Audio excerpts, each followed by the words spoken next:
Bonjour à tous et bienvenue sur Sandfox Trading. Aujourd'hui, nous allons voir qu'est-ce que le Forex. Le Forex, le marché des devises. Vous avez tous déjà au moins une fois entendu parler ou lu des choses au sujet de l'euro-dollar ou du taux directeur de la Banque Centrale Européenne, du taux d'intérêt sur l'euro ou sur le dollar. Donc vous avez déjà tous, même si vous ne le savez pas, entendu parler du Forex. Alors le Forex, en quoi est-ce que ça consiste? Le forex, c'est le marché des devises, hein, donc la devise, l'euro, le dollar, toutes les devises qui existent dans le monde. Et ça consiste à échanger une devise pour une autre à un prix qui est convenu. Alors je précise que le forex est un marché qui est décentralisé, où les devises du monde sont échangées comme sur un marché à vente libre. Vente libre, eh bien, là en l'occurrence, c'est ce qu'on appelle de l'OTC. Donc c'est de la vente de gré à gré. Les échanges sont faits rapidement entre un acheteur et un vendeur. C'est ça que ça veut dire. Alors, qu'est-ce qu'on peut dire du marché du forex? Donc on le retrouve sous la dénomination FX, hein. Donc là, par exemple, on est sur la plateforme Xstation. On est sur l'euro-dollar exactement en daily. Donc on a le taux de l'euro face au dollar. Il est représenté comment le marché du forex? Il est représenté en général sous le sigle FX sur votre plateforme de trading, hein. Donc si je veux revenir à la plateforme en mode par défaut, on va voir ici qu'on trouve la dénomination FX, hein, donc sur la plateforme Xstation. Vous trouverez un ensemble de devises, les majeures, les mineures et les émergentes. Alors on va y revenir, hein, on va expliquer tout ce que c'est le Forex, mais quelques précisions d'abord. Le trading sur le Forex, il permet de spéculer en fait sur l'évolution des cours lors de l'achat d'une devise ou sur la vente d'une autre. Je m'explique, hein. Là par exemple, si on est sur l'euro-dollar, si j'achète de l'euro-dollar, ça veut dire que je pense que l'euro va grimper face au dollar. C'est-à-dire que pour que le cours grimpe de l'euro-dollar, il faut soit que le taux de l'euro grimpe face au dollar, ou bien sûr que le taux du dollar baisse face à l'euro. En termes plus clairs, ça veut dire que si j'achète de l'euro-dollar, j'achète de l'euro et je vends du dollar. Je pense que l'euro va monter et que le dollar va baisser. Donc le cours de l'euro-dollar va s'apprécier et mécaniquement, je vais gagner de l'argent si j'ai acheté de l'euro-dollar. Il y a énormément d'investisseurs sur le marché du Forex et sur l'euro-dollar en particulier. Alors, on peut bien sûr spéculer à la hausse ou à la baisse sur le Forex, hein, c'est ça qui est intéressant. Par exemple, si on regarde le cours du dollar en daily, on voit que le cours du dollar s'est totalement effondré et c'est ce qui a généré la hausse de l'euro face au dollar. On voit que mécaniquement ici, de façon miroir, hein, l'euro a explosé alors que le dollar s'est totalement effondré. Et donc, la cause de l'augmentation du taux de l'euro-dollar qu'on connaît depuis plusieurs jours maintenant, hein, si on regarde bien cette grande hausse ici, dès qu'on est sorti un petit peu de la phase de range, dès qu'on est sorti du niveau des 1,135 sur l'euro-dollar, la hausse de l'euro, elle est due à l'effondrement du dollar, hein, c'est-à-dire depuis la mi-juillet tout particulièrement. Alors, on peut spéculer à la hausse ou à la baisse, hein, c'est-à-dire que l'euro-dollar, je peux l'acheter, mais je peux aussi le vendre, hein. C'est-à-dire que je pense, là, par exemple, maintenant, que le dollar va monter, eh bien, ça veut dire que l'euro-dollar, si le dollar monte, l'euro va baisser face au dollar. Et si ici j'attends une baisse, je peux parier sur la baisse en faisant de la vente à découvert, c'est-à-dire que je pense que le cours de l'euro-dollar va baisser, par exemple, qui va rejoindre ce niveau-là, les 1,140 par exemple, et je n'ai qu'à le vendre en appuyant bien sûr sur la touche rouge, la touche Sell. Voilà, ça c'est important de le savoir, on peut spéculer à la hausse ou à la baisse sur quelques minutes, quelques heures, quelques jours, même sur quelques semaines si on veut.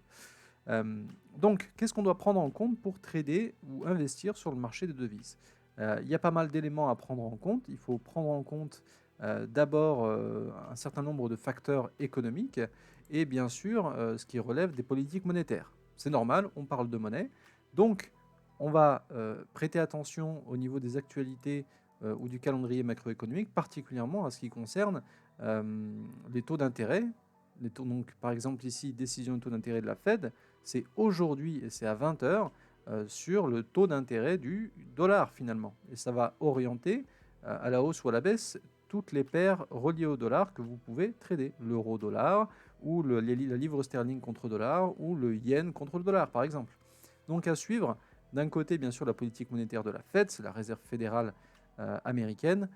Sur votre plateforme de trading, vous les voyez systématiquement en 3 points rouges, c'est-à-dire 3 points rouges, c'est le niveau d'impact le plus fort sur les marchés que vous pouvez trouver, et vous n'avez pas besoin d'aller forcément lire les rapports, des comptes rendus, des réunions de la Banque Centrale Européenne ou de la Fed pour pouvoir trader.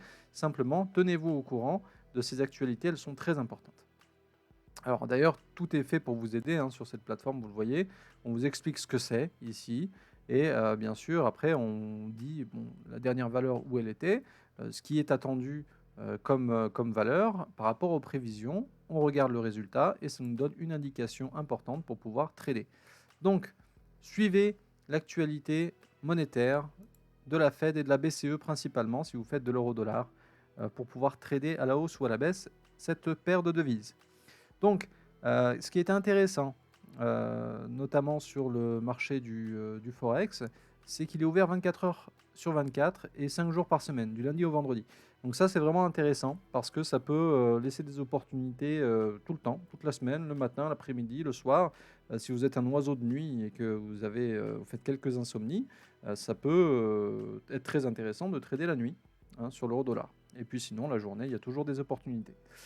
Donc, le marché, évidemment, il suit, comme il est ouvert sans arrêt, il suit les horaires de jour du monde entier, du lundi matin jusqu'au vendredi, et il ferme le vendredi soir à New York. Alors, il faut prêter attention, même quand le marché est fermé, j'ai oublié de le dire, bien sûr, de cette actualité, ce qu'on a dit au niveau de la Banque fédérale américaine ou de la Banque centrale européenne. Il est possible qu'il se passe quelque chose quand le marché est fermé, donc faites quand même attention à ça. Le Forex, pour continuer, on y revient, c'est le marché le plus grand au monde, dans le sens où c'est un marché qui rapporte en volume plus de 5 milliards de dollars par jour. Donc c'est absolument énorme.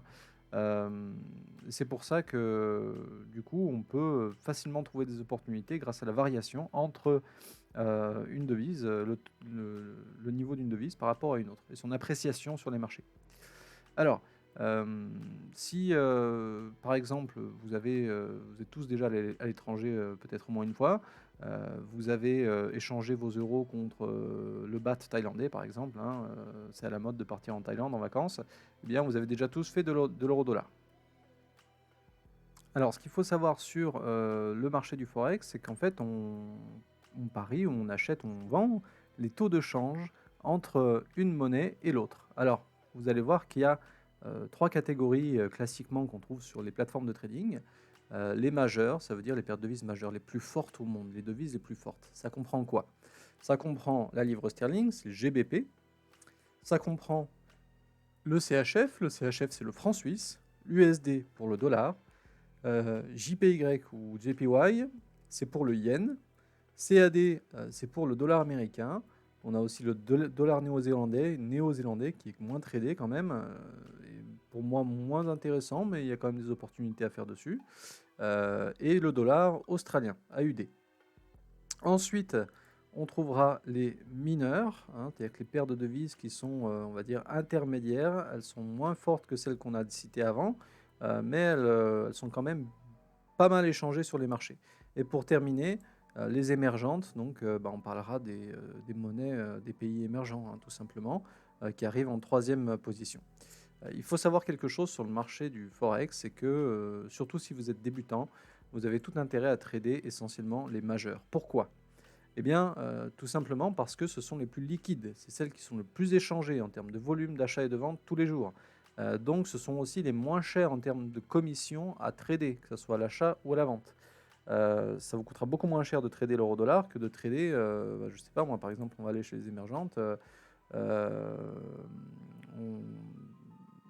la devise polonaise contre l'euro, par exemple, c'est le zloty en Pologne, le zloty contre l'euro, ça va vous coûter beaucoup plus cher. Et autre raison, c'est la volatilité. Un trader ou un investisseur, il va rechercher les variations. C'est normal. Si veux acheter une action totale ou si je veux acheter de l'euro-dollar, c'est parce que je pense que ça va grimper et de préférence que ça va grimper beaucoup. Donc, il faut qu'il y ait de la volatilité, une amplitude de prix, que le prix bouge suffisamment. Et les majeurs auront toujours tendance à bouger beaucoup plus d'opportunités de variation de prix que les mineurs ou les émergentes. Donc voilà mon petit conseil si vous êtes débutant, tradez essentiellement les majeurs, vous avez largement de quoi faire. Et des opportunités, il y en a beaucoup, des analyses aussi, il y en a beaucoup. Vous pouvez en trouver, vous en inspirer ou faire la vôtre. Alors, qu'est-ce qu'on peut dire maintenant toujours du Forex? Qu'est-ce qu'on doit savoir quand on fait du Forex? Eh bien, une chose qui est assez importante, on va revenir sur l'euro-dollar. Ici, on a le ticket d'ordre de l'euro-dollar. Hein. Si je me mets sur un contrat, donc l'euro-dollar sur le CFD, c'est une classe d'actifs qui est plafonnée à 30 au niveau de l'effet de levier. Ça veut dire quoi tout simplement? Ça veut dire que ici, par exemple, pour un contrat qui vaut 100 000 euros, je n'ai pas besoin d'investir 100 000 euros. Hein, 3 330 euros me permettent d'acheter un contrat. Donc il faut que vous ayez 3 330 euros pour acheter un contrat ou vendre un contrat sur l'euro-dollar, c'est-à-dire parier à la hausse ou à la baisse, investir à la hausse ou à la baisse. Et vous pouvez bien sûr prendre moins, c'est l'avantage du CFD toujours. Hein. Moins d'un contrat, 0,1, ça vous oblige à sortir 333 euros. Après, vous choisissez exactement le montant que vous voulez, hein, bien sûr, là c'est juste un exemple.